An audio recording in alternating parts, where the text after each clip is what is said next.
Okay, I do know we have a lot of people still trying to get logged in, but we have a pretty full agenda here for tonight. So we're going to go ahead and get things kicked off with just some general reminders.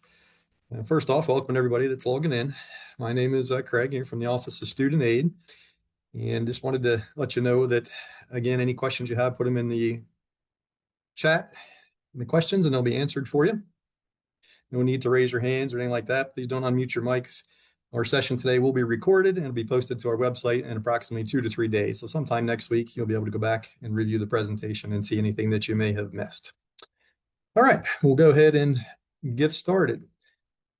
So again, lots of things to talk about here tonight, kind of jam-packed. So we'll do our best to try to keep it to an hour if possible. But today we want to spend some time going over information about the free application for federal student aid, or the FAFSA, an introduction for first-time applicants here. So here's kind of our learning objectives for today. We want to understand what the free application for federal student aid is. We want to learn how, when, and where to file your FAFSA. Gain some knowledge on the benefits of filing a FAFSA annually. And again, it does have to be done annually every academic year. Want to access some important information and things to consider when filing your FAFSA, and also learn about some helpful FAFSA definitions and resources. All right. So first off, what is the FAFSA? It is the free application for federal student aid. Again, you'll always hear us refer to it as FAFSA.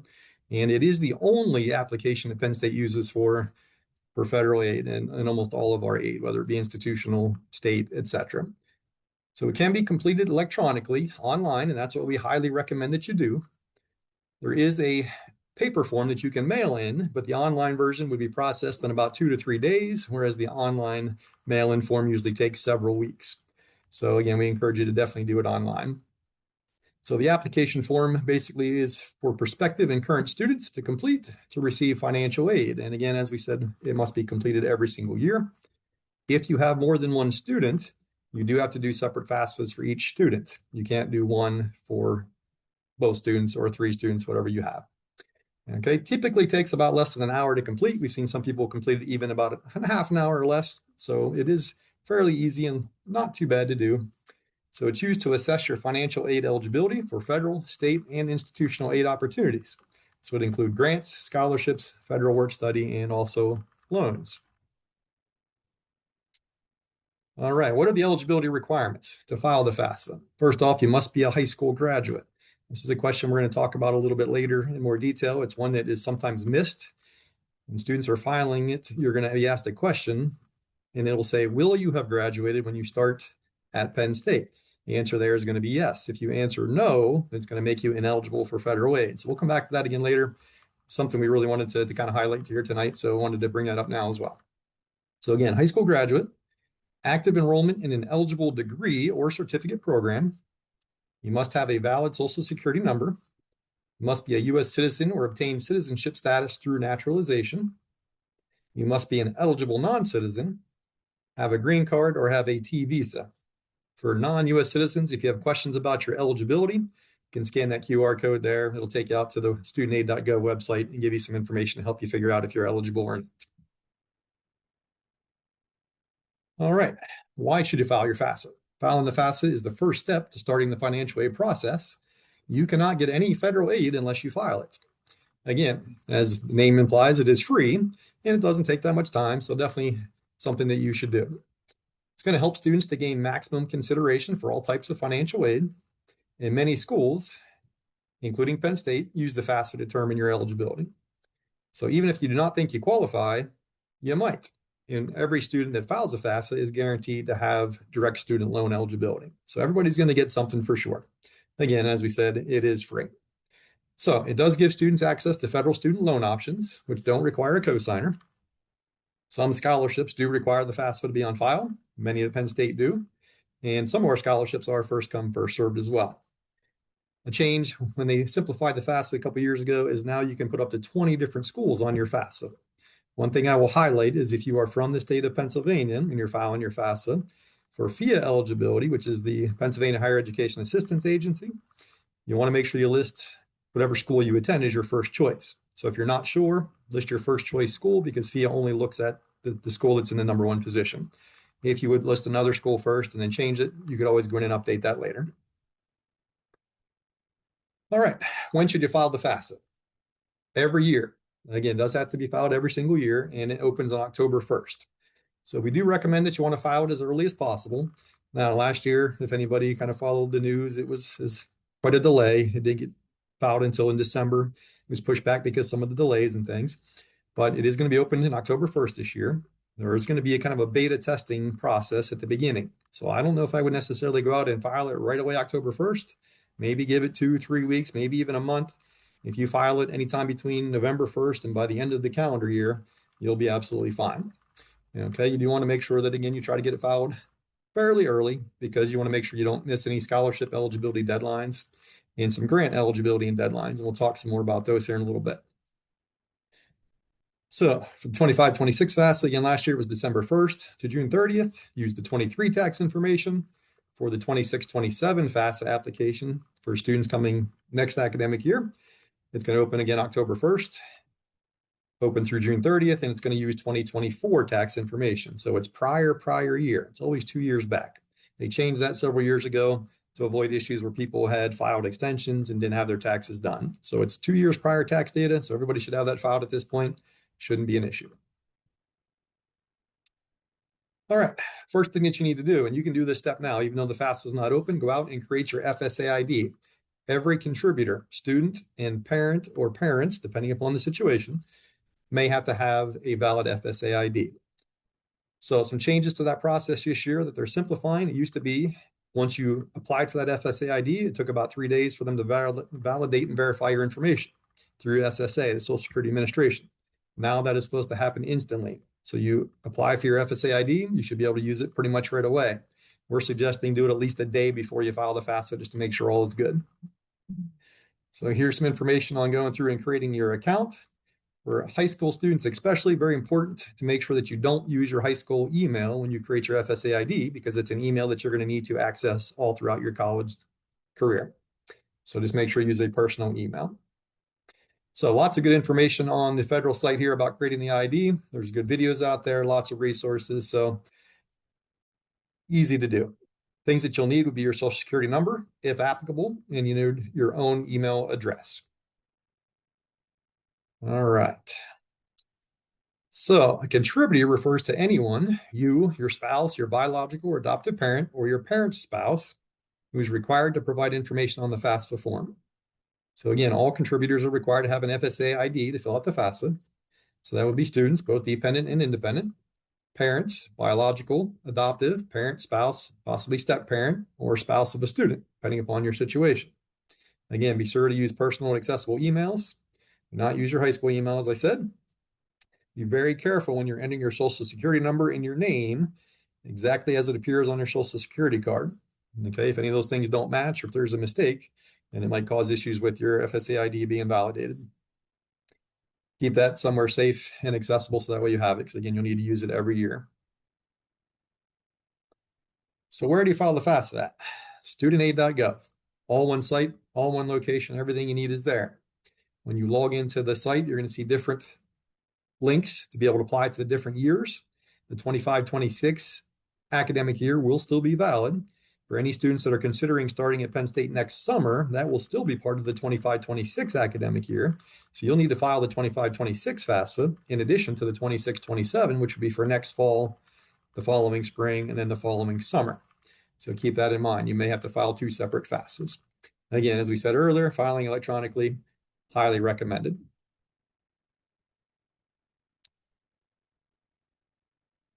This gives you some information about what the paper FAFSA looks like. Again, you can do it. In some situations, you may be required to. If you are required to file the paper application, you definitely want to submit it pretty early because, again, it can take 3 weeks or more to process. If you do paper, we suggest you make copies of pages 7 through 20 and keep for your records. Basically the same report that you can get from the online version once you're done. And then you want to mail the original completed pages to the address listed there. It'll also be listed on the application itself. Again, only try to file that paper application if it's absolutely necessary, kind of as a last resort.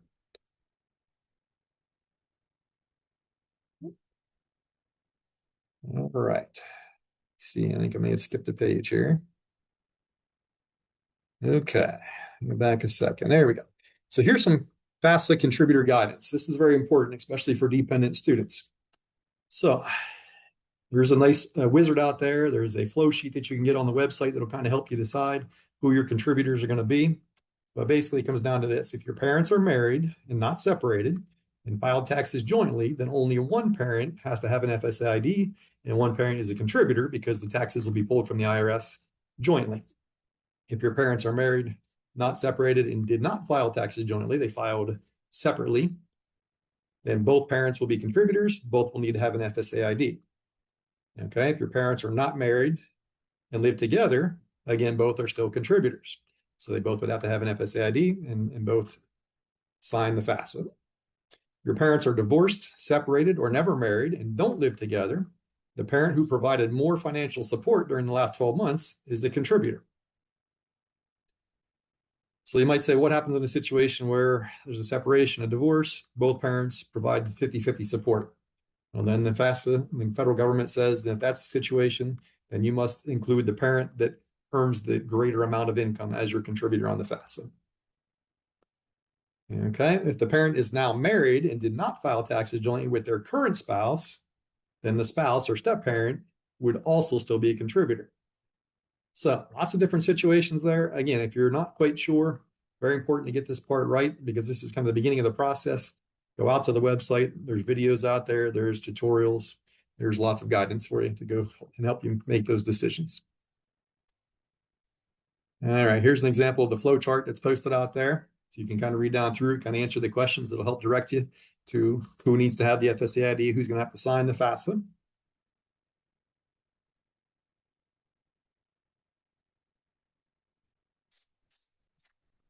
Here's an example of, again, the parent contributor wizard. So this is online at the studentaid.gov site. Just go through, answer the questions that'll help direct you to who, again, is going to be your contributor. So lots of good information out there. So if you need some help, it's available. Just ask. Next comes determining your dependency status. Are you a dependent student or are you an independent student? Most students that are under the age of 24 are considered dependent. Okay, so what could make a student independent? Again, if you're 24 years or older, then you're automatically independent. If you are married, you would be an independent student. If you have dependents or children that you can financially support and show that you have the ability to support them by yourself, you could be independent.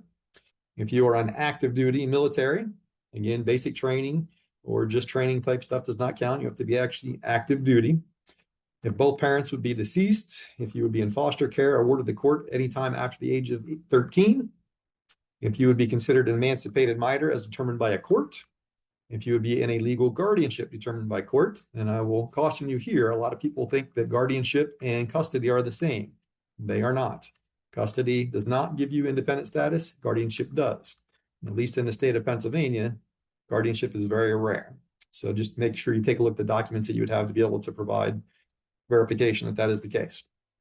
Okay, unaccompanied homeless youth or at risk of homelessness. Those are things you would have to reach out and talk to us about.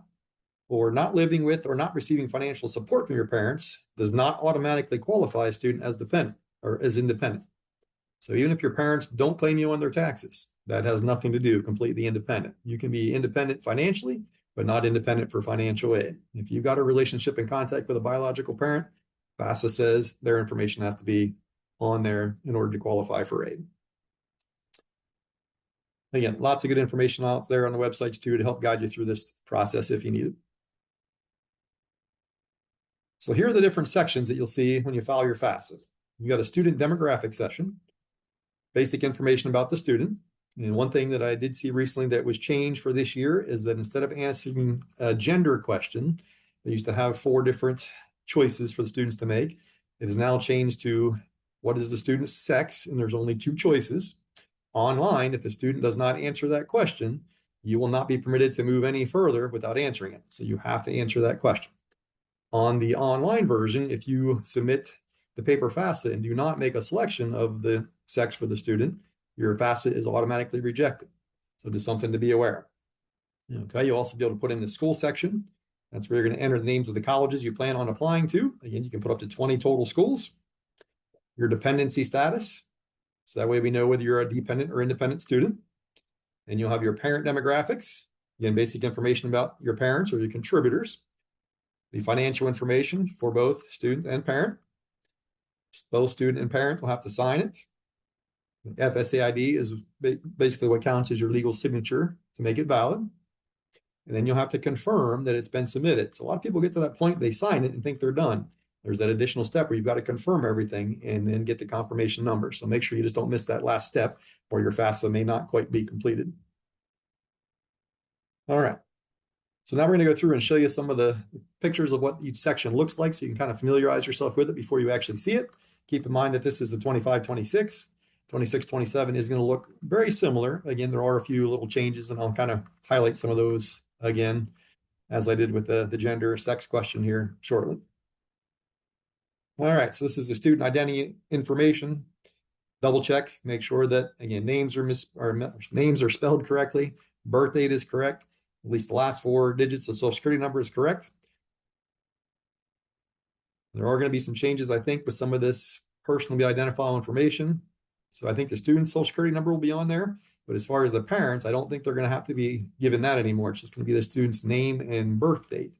So that's a change that might be coming for this year, but just keep track and kind of pay attention and you'll be fine. So you just want to take a look at this section, make sure everything is correct. If it is, then you can just go ahead and continue. If something is not correct, then you'd have to go through and make some updates, and there's some tutorials out there to help you with that process.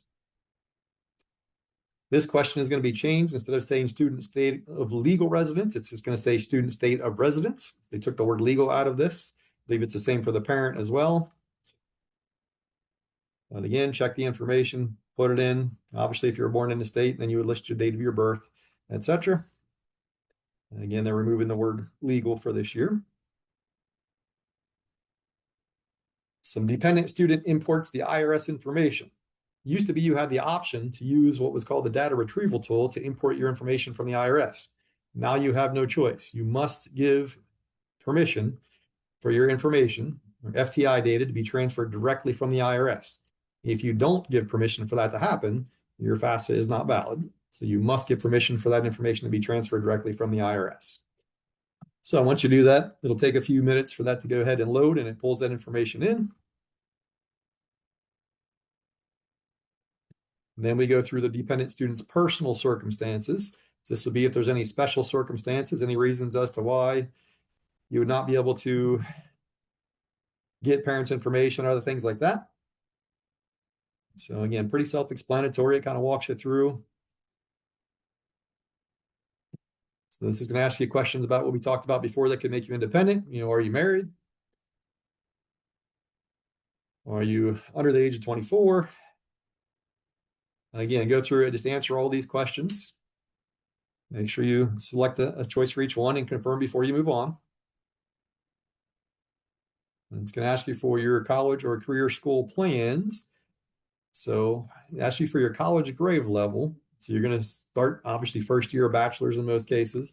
And it's very important to make sure the answer to the question, are you working on your first bachelor's degree? Because if you would put that you're working on a second bachelor's degree by accident, you would be ineligible for certain financial aid sources based upon that. So again, just read these carefully, make sure you answer them correctly. Here are those personal circumstances, again, that pertain to the dependency situation. If any of those things do apply to you, keep in mind, if you select yes to any of those, you very well could have to provide documentation or proof. Okay, if none of them apply to you, then just hit the none of these apply at the bottom and then continue. This question asks if you are homeless or at risk of being homeless.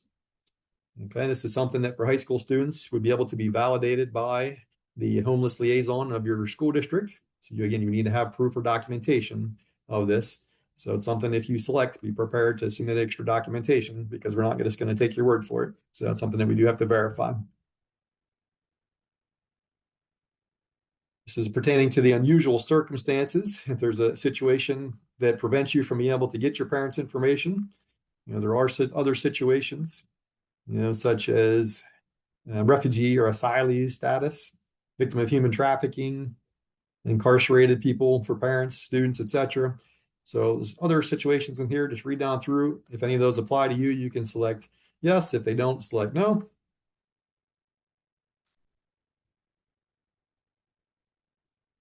This is where the students can indicate if they want a financial administrator to determine their eligibility for direct unsubsidized loan only. If you have no unusual or special circumstance why you can't get your parents' information, other than they just do not want to provide the information, parents do have that right. But if they don't provide the information and you're a dependent student, that disqualifies you from lots of federal aid sources. So in that situation, we can review you for unsubsidized loan eligibility only, and you would have to indicate that here on this screen.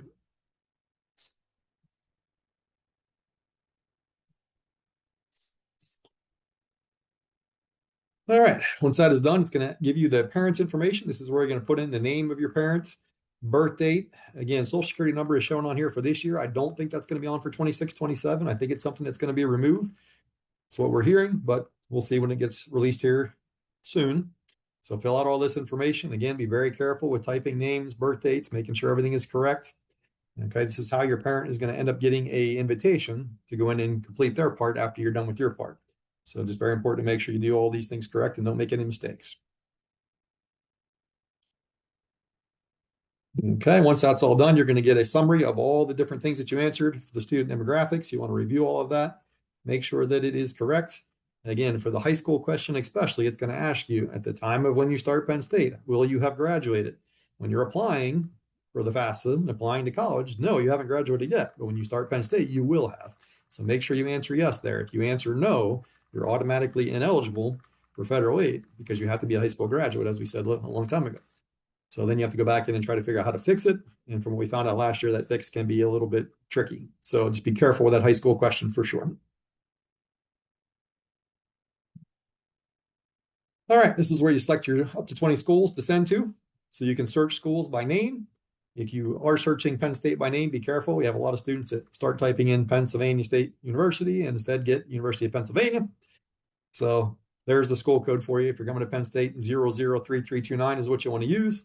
Again, you can search by name. Just be careful. Some schools have similar sounding names. You want to make sure you're putting to the right ones. 20 schools at the most. If you have more than 20 schools you want to send your information to, after you submit the first 20, you can go back and later remove schools and add other ones and submit again. Okay. And again, if you're from Pennsylvania and for fee consideration, whichever school you're almost positive is going to be your first choice, that's what you want to put first. If you choose somewhere else down the line, you can go ahead and update that. But PA will only look at the school in the first position. So keep that in mind. All right. Again, reviewing all the information, making sure that everything is correct. It'll tell you on here who your contributors are going to be and tell you the status of whether the invite has been sent to them. So once this is all done, everything is submitted. The parent will then get the invite. So here's all the financial information. So depending upon your tax return status, if you didn't file taxes, again, it's going to be imported from the IRS. You may not have to answer some of these questions and you may have to answer other ones. It just depends. There's some stuff built into the software that will eliminate certain questions depending on how other things are answered. So keep in mind, it might not look exactly like this. It might be a little bit different, but this is where you want to make sure you have things like your W-2s handy, make sure you have information at hand, asset information, the total will be in your cash savings and checking accounts, things like that. Any kind of investments that you have. We'll talk about a little bit later what counts and what doesn't count, but you want to have all that information ready to be able to file this portion of the FAFSA. Once we get through everything, all the information is entered. Now we're down to the signature page. So you go through, read through it, sign it. Okay, so again, at this point, it's still not considered complete because this is only the student's information. After this part's all done, it's going to send the invitation to your contributor. They'll go in and then do their part. And after that is done, the two pieces will merge together to create your valid FAFSA. So just make sure you sign it, click sign, and then again, go through and submit everything. This gives you a status page here, kind of tells you where things are at, so that way you can kind of keep track of where things are. So again, as we said, not complete at this time, still has to get passed on to your contributor, your parent, for them to enter their information. So they should be getting an invite through email. So again, when you enter that email, make sure you're very careful and type in the correct email, and one that you know your parent is going to see and look at to get that invitation. All right, now we'll take a look at the parents, the contributor portion, very similar to the student portion. So first off, they're going to log in using that FSA ID. Again, at least one day after you create it before you try to file the FAFSA, although it's supposed to be instant this year. After they log in, they should see the invitation.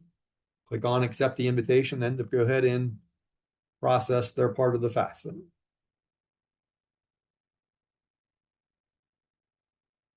So again, once they agree to accept the invitation, then they have to agree for their information to be shared. This is not the IRS transfer part. That'll be asked later as well. So again, just read through the instructions here. But again, you do have to answer these questions and agree to the information to be shared in order to move forward.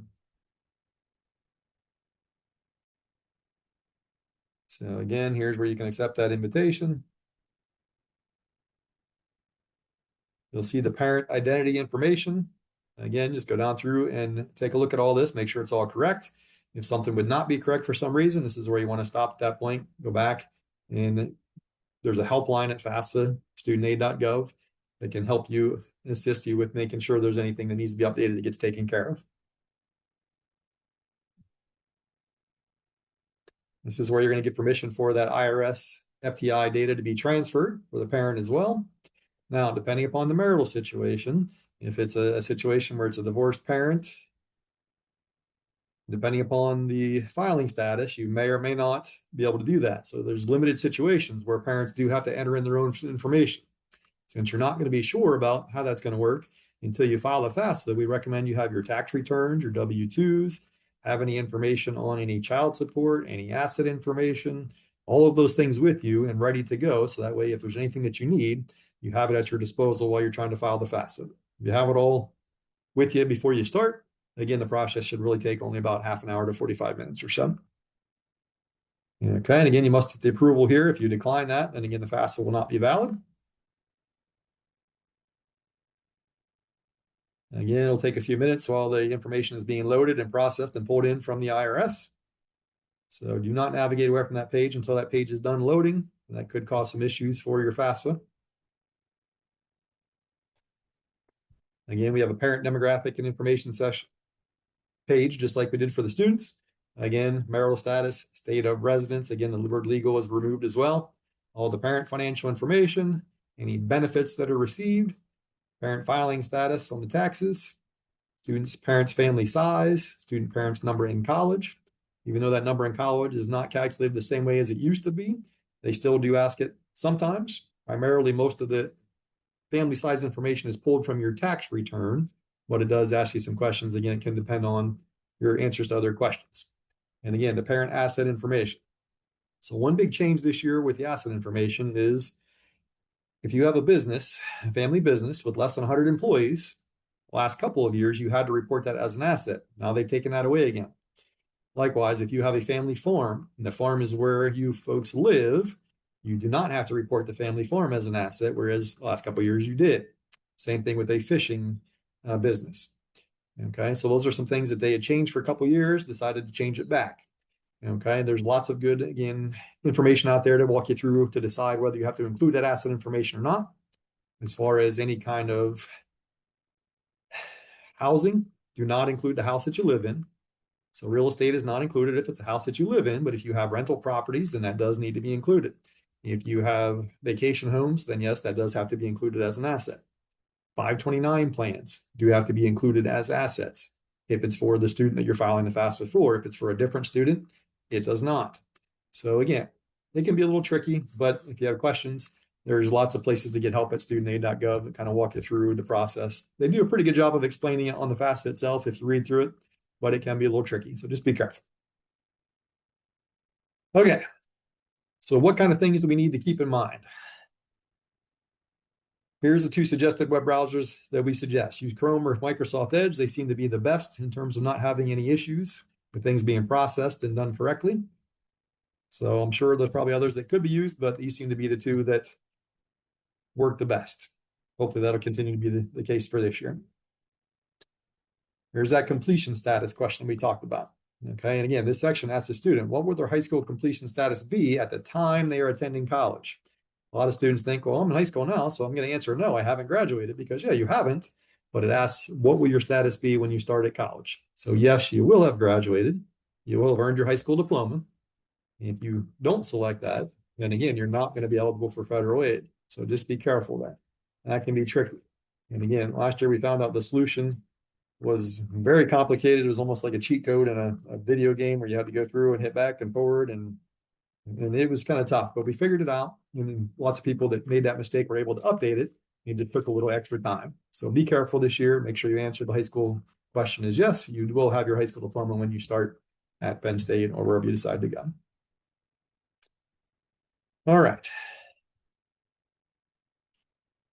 Each FAFSA contributor, again, must sign their section.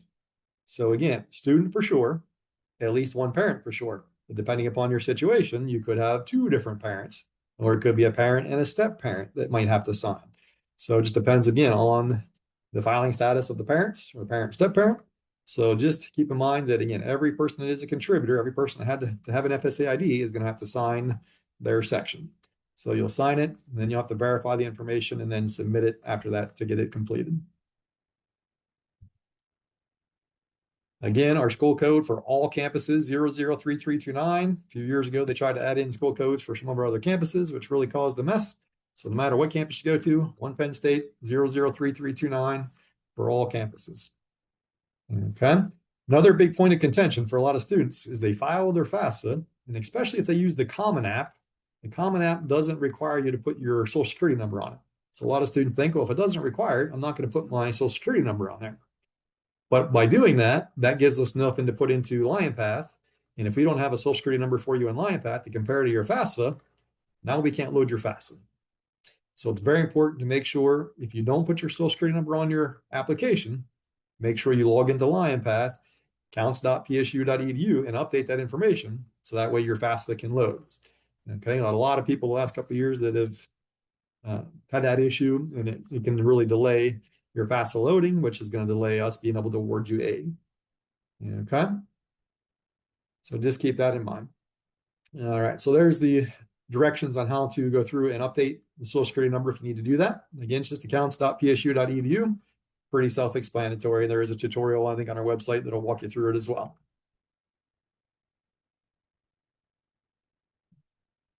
Okay, take a look at some helpful definitions. Again, first off is award year. It's generally a 12-month period that runs from July 1st to June 30th of the following year.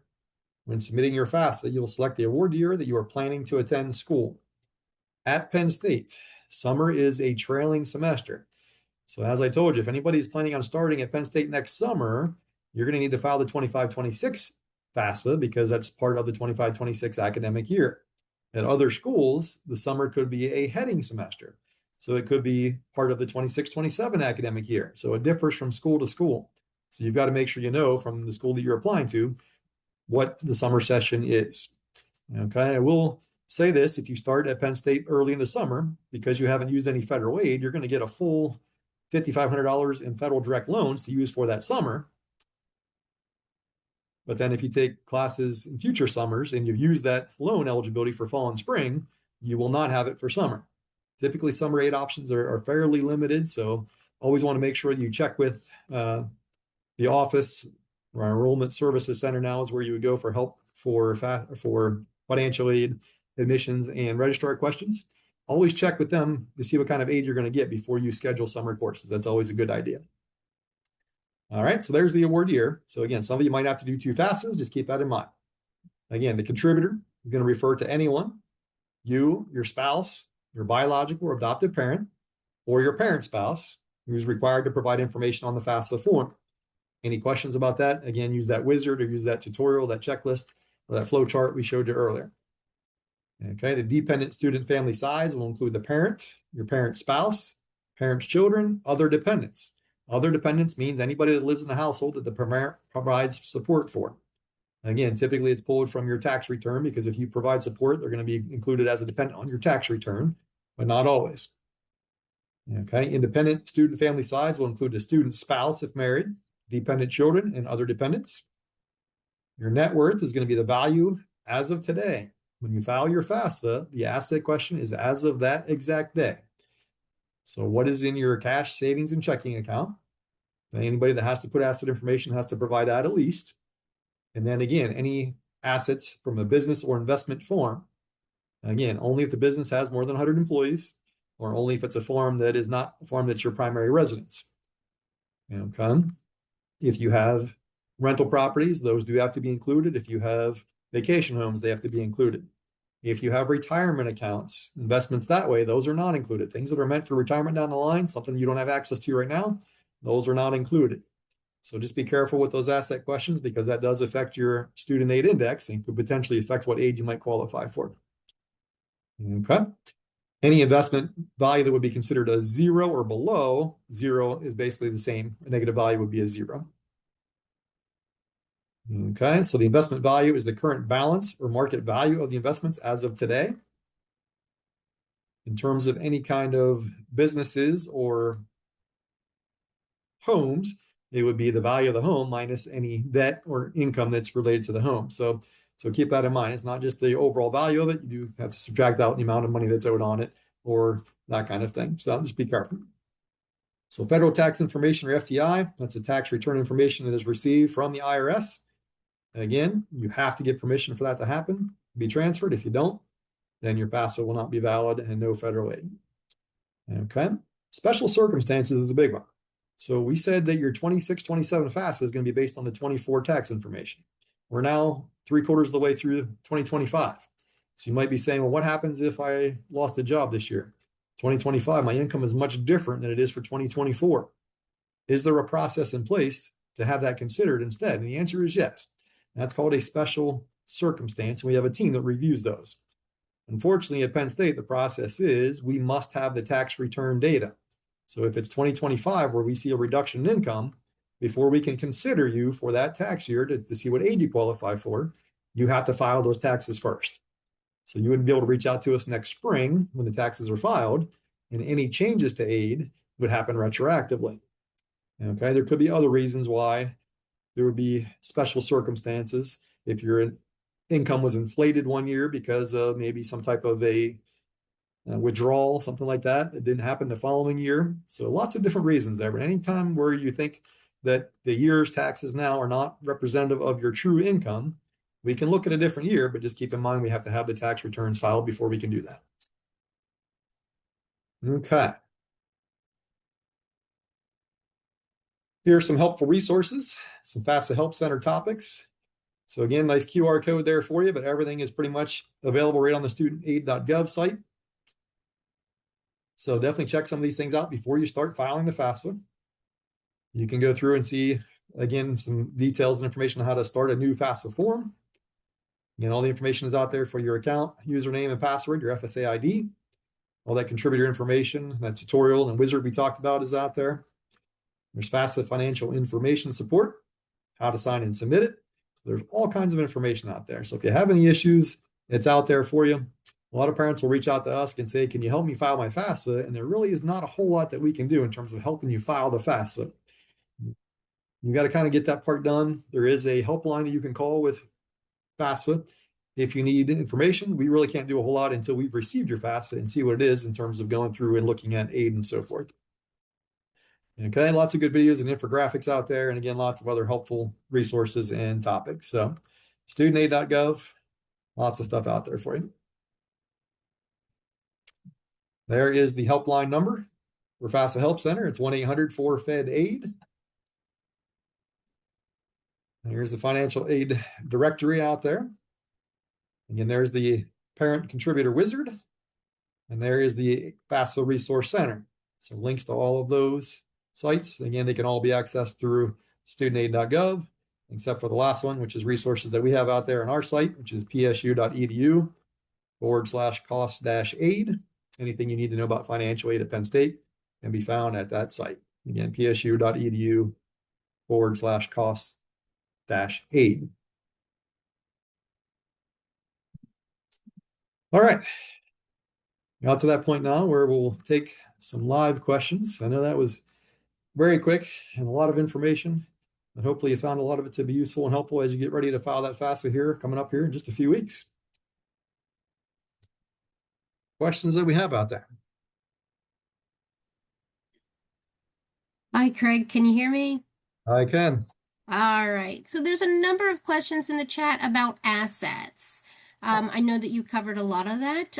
Would you sort of go through what is considered an asset one more time for us? Yeah, sure. So again, anybody that's required to put asset information, it's going to be for sure the amount in your cash checking and savings account as of the day you filed your FAFSA. Outside of that, it's going to be any kind of investments. Now, again, not retirement investments, but if you have money in the stock market, if you have, again, vacation homes, rental properties, things like that. Again, for businesses, if you would have a business that would have over 100 employees, and that would need to be counted. Under 100 employees, it does not. Any kind of investment farm, again, a farm that is your primary residence does not have to be counted. But if you have a second farm that's not your residence, that's kind of an investment property, that would have to be counted. 529 plans for the student that you're filing the FAFSA on. So those would all be things that would be included in the asset section. Again, there's tutorials out there. It kind of walks you through when you do that and it explains some of it. But if you go to the resources on the website, it'll definitely answer those questions even more for you. And so that would include commercial buildings that someone is leasing. Correct.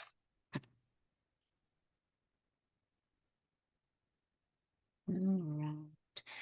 And so there's a question out here about retirement accounts. If they've withdrawn from their retirement account, does that also count in assets? It would not be an asset. If you do a withdrawal from your retirement account, it would show up on your tax return. So it would end up being part of your adjusted gross income for that tax year. So it would likely inflate your SAI because your adjusted gross income is the number one driver of your student aid index. That's the number that determines what aid you might be eligible for. So not an asset, but it is going to be reported as part of the tax return when you, again, import that information from the IRS. So that would be a situation where if you did a withdrawal in 2024 and it was a one-time thing and you're not going to do that this year, then you could reach out to us once your 25 taxes are filed to have a reevaluation done and see if you might be eligible for additional aid sources. Any other retirement accounts, things that are, 401ks, other things like that, they're down the line, IRAs, things that you don't have access to now, but they're meant for the future when you retire. Those are not assets that have to be counted when you file the FAFSA. There's a number of questions about residency as well. Residency is determined in that first go as you're applying by the admissions team. And so admissions can help you determine if you are considered a Pennsylvania resident. Yeah, I'll just add to that as well, something that you can keep in mind. You may not be considered a Pennsylvania resident for the purposes of tuition, but especially if you come to Penn State, you might live on campus your first year, you might live in an apartment down the line. Once you live in an apartment, you've established residency in Pennsylvania through apartment and so forth, you could be considered a resident of Pennsylvania for purposes of the state grant. Okay, so something to keep in mind. There's a difference between residency for state grant purposes and possibly tuition purposes. So, yeah, definitely reach out to admissions as far as that goes for that initial thing for tuition purposes for sure. Right. And then there's also a question here about a student's eligibility, and is it impacted by parents having their own federal student loans? As far as the eligibility goes, not necessarily. Now, it could in fact affect what you might be eligible for.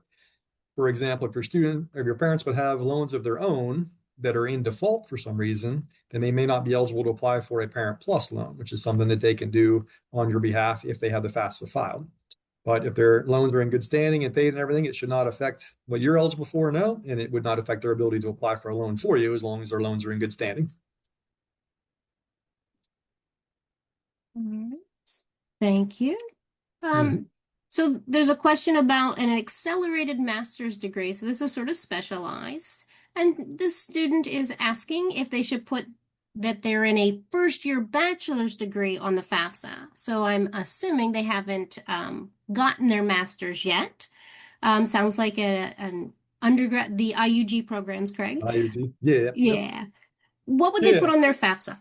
Yeah, definitely put first year bachelor's just to start. It does get a little tricky once you get to that end where you're close to the end of that bachelor's degree and you haven't started the master's yet. It can cause some issues, and there's some specialized folks that kind of help with figuring that stuff out. But yeah, at least at the beginning, put that you're starting first year bachelor's, and then you'll have no issues at least for your first probably 4 years.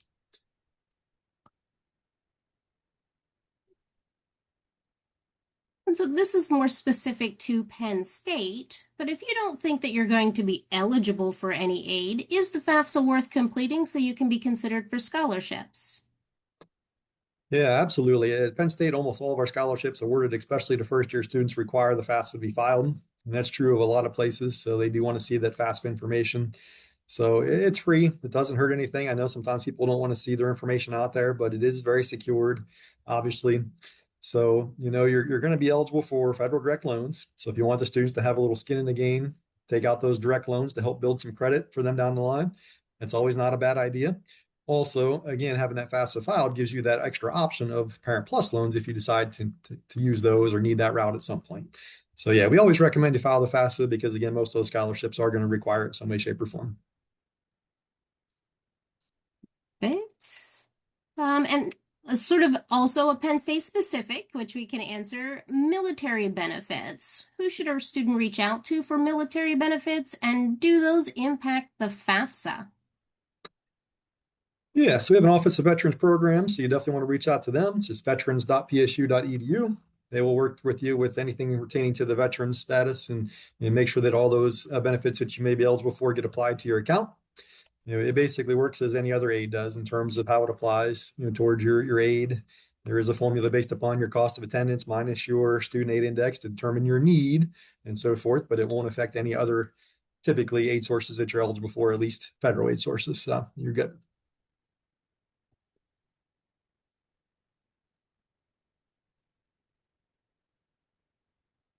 Just looking through the list of questions. Good. Is there a deadline for filing the FAFSA for the 2026-2027 school year? Yeah, you realistically can file it up to the very last day of classes that you attend for the year. So as far as filing it to get eligibility for those loans, but in terms of what we expect for students that are starting out, our recommended deadline is February 15th.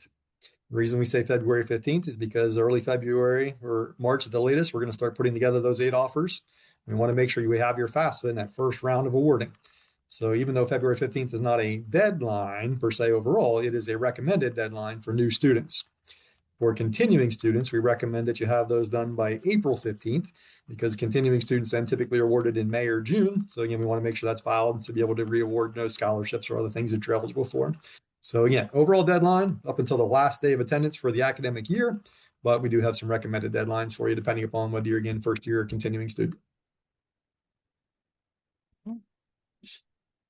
Another question out here. What happens if you're applying to more than 20 schools? How do you do that? Yeah, so go through, pick your first 20 schools, submit your FAFSA. Once that's processed and you've got confirmation it's all been processed, you can go back in, take out all 20 schools, put in another 20 if you want. You can do that as many times as you want. So not a problem. You just have to make sure you submit it, let it process, go back in, remove them, and then resubmit again.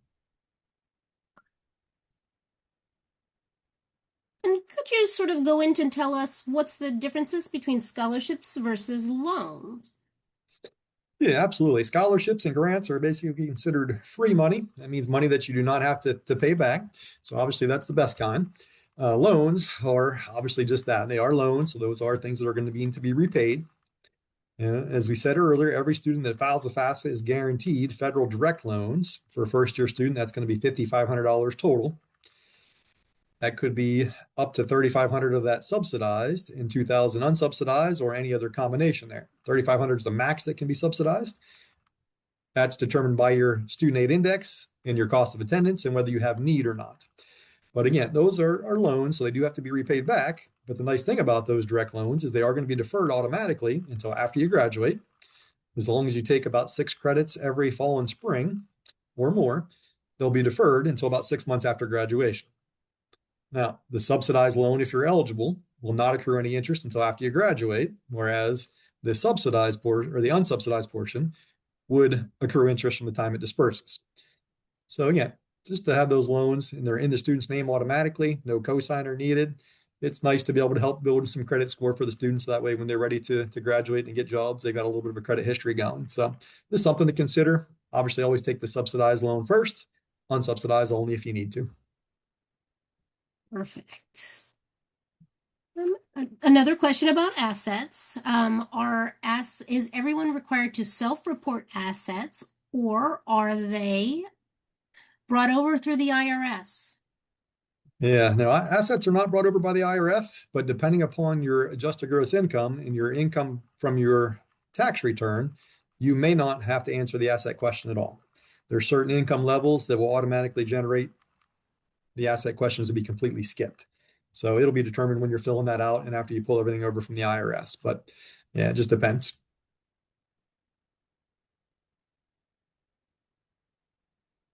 Let's answer this one here. So for students for students who are looking for a loan, do students need to have a cosigner?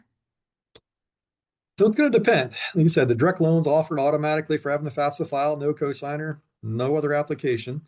Outside of that, when you're looking at financing options, if you're a dependent student, you have two real options. The parent would have the ability to apply for a Parent Plus loan on your behalf. That is in your parent's name, and that's at the studentaid.gov site. The other option would be a private alternative loan, and that would be in the student's name at basically any lender of your choice. You're not even allowed to make any recommendations of specific lenders. Honestly, Penn State doesn't care where the money comes from. We want you to shop and get the best interest rate that you can get. Those loans almost always are going to require a cosigner for sure. And the interest rate that you're going to get will be very much dependent upon the credit, debt to income ratio, all the other things for a normal loan that you would see of your cosigner. So shop around, get the best rates you can get if you go the private loan route for sure, but you will need a cosigner, yes. So sort of revisiting the FSA ID, can a student or a parent get one now? Absolutely. Yep, those can be applied for now. And like I said, it should be supposed to be instantaneous this year and verified through the Social Security Administration. So hopefully that'll be a little bit smoother because last year it took 3 days or more, and sometimes there was some issues. But yeah, you can go out and get that part ready now. That way, October 1st rolls around, you're good to go. Should be ready. All right. And if you're married and you filed your taxes together, do both parents need an FSA ID? No, as long as there's a joint tax return, and only one of the parents would need an FSA ID. And if they file Perfect. separately, then they would need separate ones. Yeah. Okay. And for merit-based scholarships or awards, do you need to file a FAFSA? It depends. At Penn State, in most cases, the answer is yes. There are some that do not require the FAFSA to be filed, but the majority of them do. So it's always a good idea just to file it in case. From what we've heard through some of the academic colleges where a lot of our merit money comes from, sometimes if you are eligible for one and you haven't filed a FAFSA, they may notify you and give you the opportunity to do so. But it's always easier just to have it filed to begin with. That way it's done and over with, and then there's no issues.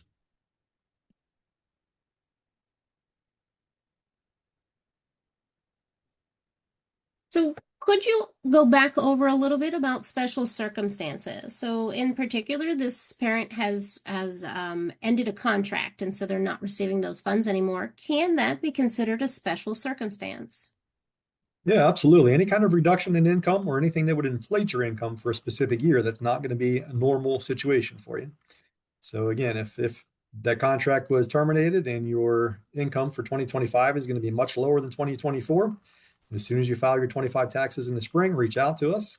Again, we have a special circumstance team that will review that information and determine if it's going to qualify you for additional aid. It may or may not. Okay, I don't want you to think that you're going to be guaranteed additional aid because that's not the case.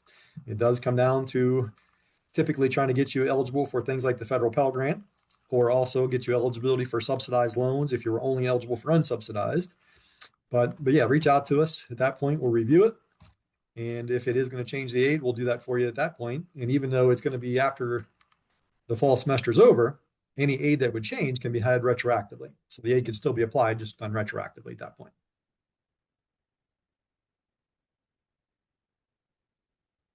Okay. And so what determines how much aid or what resources a student will receive? Yeah, so the number one thing there is going to be your SAI or Student Aid Index. So if anybody's familiar with the old terminology that used to be used, it used to be called the EFC or Expected Family Contribution, and that was very misleading. That terminology made it sound like this is how much money you were expected to pay, and it has nothing to do with that. It's really just an index that determines how much aid you're eligible for.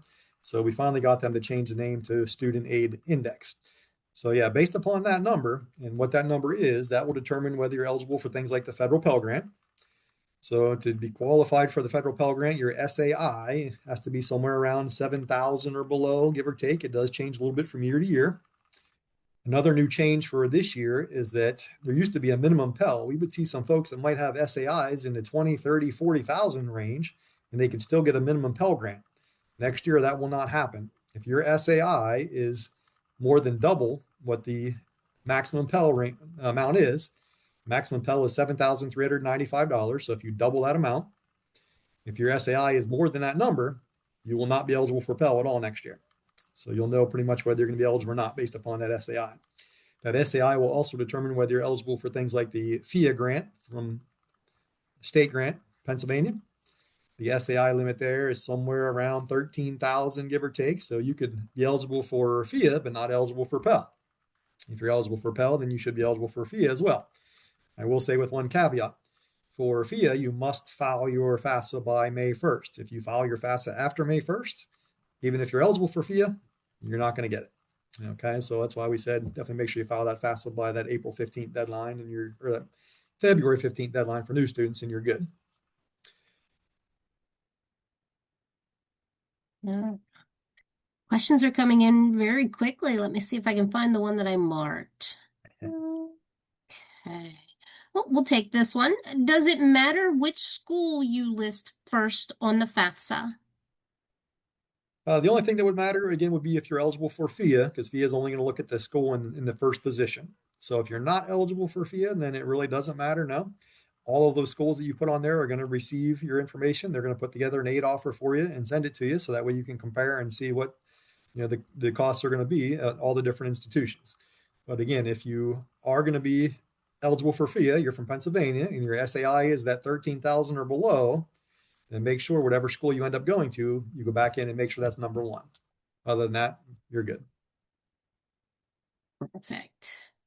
I have someone asking just for a repeat. And if you could explain if the parents are divorced, one parent is remarried, who files the FAFSA?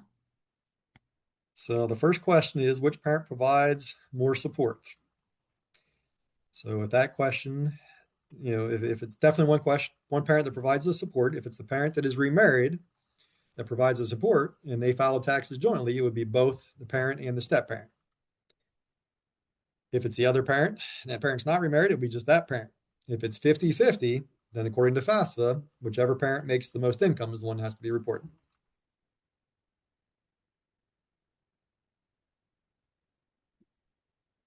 There's a little bit of confusion, and terminology changes and is used interchangeably at times. Is a parent contributor different from parent portion? No, the contributor is just the term that they use. They used to be called your parent was the person on there. They just changed it to contributor. So they took on the word parent, but parent portion just basically means the parent portion of the FAFSA. So no, it's same thing, but just contributor is the terminology that they use now. It can get confusing if you filled this FAFSA out anytime in the past. Especially the last 3 or 4 years, for sure. Lots of changes. Right. Let's see. I think we have addressed the priority and listing of schools, and primarily that does impact your FAFSA, or excuse me, your Pennsylvania State Grant. Sorry, Craig. Oh, you're good. Yeah. All right. So we do only have a minute left. We'll let Craig take a small breather here while we try and clear out the questions that are in there. So give us a moment, and thank you for your participation. Thanks, Craig. Absolutely. Have a good night, everyone.